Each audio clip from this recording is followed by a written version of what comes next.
అండి మీకు ఒక విషయం చెప్తాను ఏనండి. అదేంటంటే పొద్దున్న అయితే నేను ఇంటి దగ్గర వంట చేయలేదండి. మా పిల్లల మీద కోప్పడి వచ్చేసాను. క్యారేజ్ కూడా తెచ్చుకోలేదు. పనికైతే వచ్చేసానండి.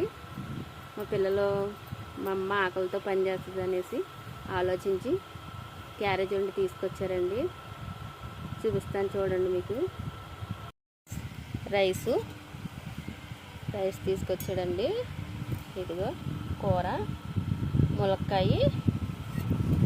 మనం మామూలుగా మటన్ అయితే ఆరబెట్టుకుంటాం కదండి చంటిబిడతలకి, ఆ కర్రీ చూసారా ఎలా ఉంది, బాగుంది కదండి.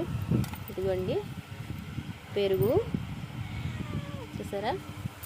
ఇందులోకి ఇంకోటి ఏంటంటే చూపిస్తాను చూడండి. బాగా ఎండ ఎక్కువగా ఉంది కదండి, మరి ఇదిగోండి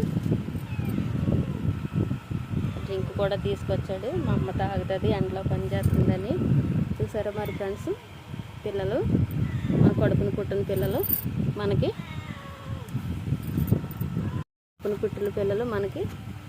ఎండలో పని చేస్తుంది మా అమ్మని వండి తీసుకురావడం అనేది నాకైతే చాలా హ్యాపీగా ఉందండి. చాలా ఆనందంగా ఉంది. మా పెద్ద పాప మా అబ్బాయి ఇంటికాడ వంట చేసి క్యారేజ్ అయితే తీసుకొచ్చారు ఫ్రెండ్స్. చూసారా మరి. ఓకే ఫ్రెండ్స్, మరి మీ పిల్లలు మీకు కూడా తీసుకొస్తున్నారా? ఓకే ఫ్రెండ్స్, మా పిల్లలు అయితే నాకు తీసుకొచ్చారండి.